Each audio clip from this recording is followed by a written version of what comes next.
Masyarakat di sini juga waktu rame-ramenya gerakan itu kan sering didatangi itu karena kami melihat bagaimana dampak pertambangan yang hadir di tetangga kami kan, bagaimana kerusakan lingkungan yang ada. Jadi kami menganggap nikel ini sebagai kutukan sebenarnya, menguntungkan sedikit pihak yang mendapat, apalagi orang-orang yang punya saham kan, yang berkepentingan langsung dengan industri ini yang punya keuntungan. Tapi masyarakat biasa itu apa menjadi kutukan karena yang menanggung beban dan penderitaan ke depannya ketika lingkungan ini rusak itu ya masyarakat lokal yang tinggal di sini. Orang yang punya perusahaan, yang kerja di sana udah ada duit, cabut ke tempat lain dong.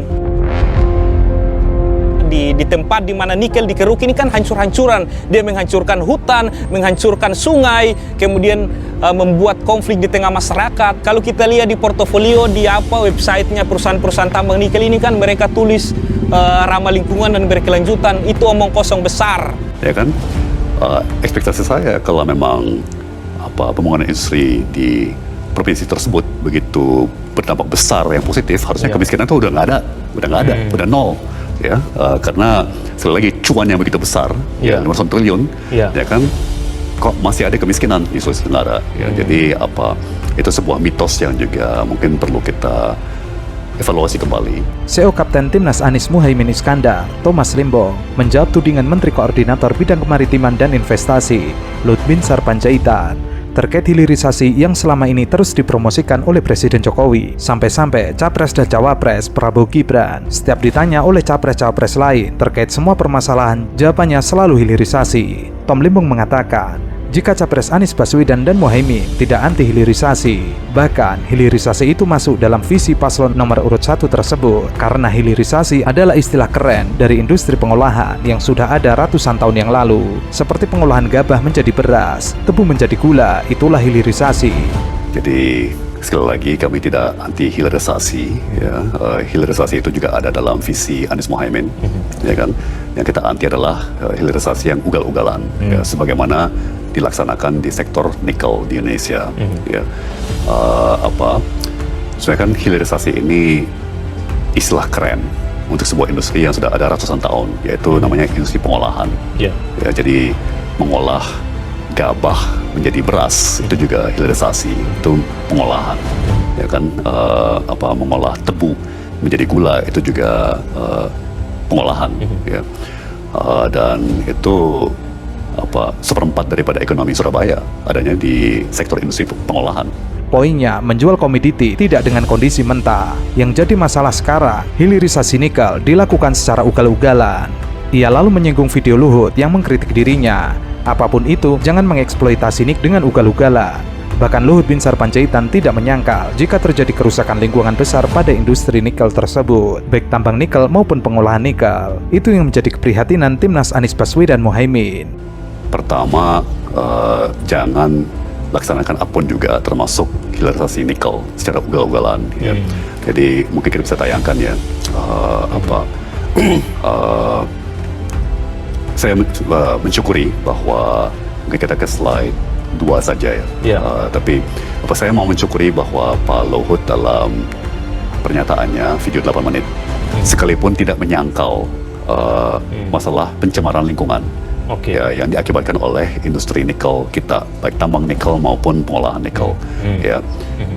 Ia juga mengapresiasi Muhaimin Iskandar yang menanggapi tantangan dan undangan Luhut untuk datang ke Morowali melihat kerusakan lingkungan, bahkan bisa rekreasi renang di laut yang warnanya coklat karena kerusakan lingkungan yang begitu parah.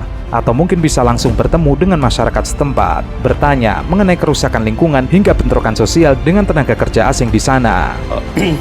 Jadi itu satu keprihatinan kami.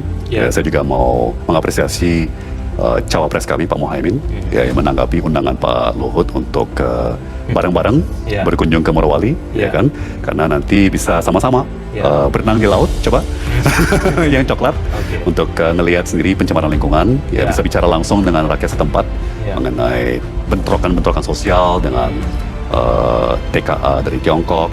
Ya. Ia juga berterima kasih kepada Luhut karena diberi data angka yang menurutnya menambah rekomennya bahwa hilirisasi ini sebenarnya tidak memberikan dampak positif terhadap masyarakat sekitar. Argumen Luhut mengatakan bahwa hilirisasi ini berdampak kepada pengentasan kemiskinan Sulawesi Tengah. Luhut mengungkapkan angka kemiskinan di Morowali, Sulawesi Tengah turun dari 14% ke 12%. Ia lalu menyanggah masalahnya data tingkat kemiskinan di Sulawesi Tenggara jauh dari rata-rata tingkat kemiskinan nasional. Meskipun turun dari 14 ke 12%, itu jauh dari penurunan kemiskinan nasional, yaitu dari 12 ke 9%. Jadi sekali lagi saya harus berterima kasih kepada Pak Luhut ya, karena beliau memaparkan beberapa angka ya, yang hemat saya sangat membantu argumen saya ya, bahwa sebetulnya hilirisasi ini tidak begitu berdampak luas pada ekonomi ya. Jadi misalnya Pak Luhut itu mengangkat mengenai hilirisasi ini efektif dalam menekan kemiskinan. Ya. Ya, dan beliau paparkan angka kemiskinan di Sulawesi Tenggara turun dari 14% menjadi 12%. Ya, ini kita juga tampilkan grafiknya. Persis yang ini. Yang menjadi pertanyaan adalah, apa signifikannya industri hilirisasi di Sulawesi Tengah? Meskipun terjadi penurunan kemiskinan dari 14 ke 12%, tidak berbanding lurus dengan kenaikan ekonomi di Sulawesi Tengah yang sampai 30% per tahun. Itu 6 kali lebih besar dari rata-rata pertumbuhan ekonomi nasional, tapi hanya berhasil menurunkan kemiskinan dari 14 ke 12%. Jadi tapi kemiskinan di Sulawesi Tenggara tetap jauh di atas rata-rata tingkat kemiskinan nasional. Ya, di mana meskipun turun dari 14 menjadi 12, ya kan, nasional turun dari 11 menjadi 9. Ya kan? Ya. Jadi apa yang istimewa mengenai dampak pada kemiskinan daripada industri nikel di Sulawesi Tengah. Yang kedua, sementara pertumbuhan ekonomi di Sulawesi Tengah ya itu sampai 30% per tahun. Ya kan, mungkin rata-ratanya antara 15 sampai 20% ya. Pertumbuhan ekonomi itu berarti 3 kali sampai 6 kali lebih tinggi daripada rata-rata pertumbuhan nasional. Tapi hanya berhasil menurunkan kemiskinan dari 14 menjadi 12%. Tom lalu memberikan konklusi, jika dikatakan pertumbuhan industri nikel berdampak besar kepada daerah dan masyarakat setempat, harusnya kemiskinan itu sudah tidak ada. Artinya angkanya 0, karena uang yang begitu besar hingga ratusan triliun di Morowali, Sulawesi Tengah. Jadi paparan Luhut itu hanya mitos belaka. Ya kan, ekspektasi saya kalau memang pembangunan industri di provinsi tersebut begitu berdampak besar yang positif, harusnya kemiskinan itu udah nggak ada, udah 0. Ya, karena sekali lagi cuan yang begitu besar, ya 500 triliun, ya kan, kok masih ada kemiskinan di Sulawesi Tenggara. Ya, jadi itu sebuah mitos yang juga mungkin perlu kita evaluasi kembali.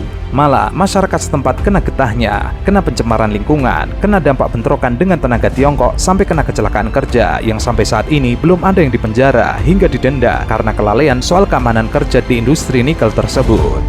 Ya, malah masyarakat setempat kena getahnya kan, kena pencemaran lingkungan, kena bentrokan dengan TKA dari Tiongkok, kena kecelakaan kebakaran dan ledakan yang memakan banyak nyawa, dan yang kami sesalkan sejauh yang kami tahu sampai sekarang belum ada yang dipenjara, belum ada yang bahkan didenda ya atas pelanggaran standar keamanan bagi pekerja di pabrik smelter ya di sana. Jadi ya,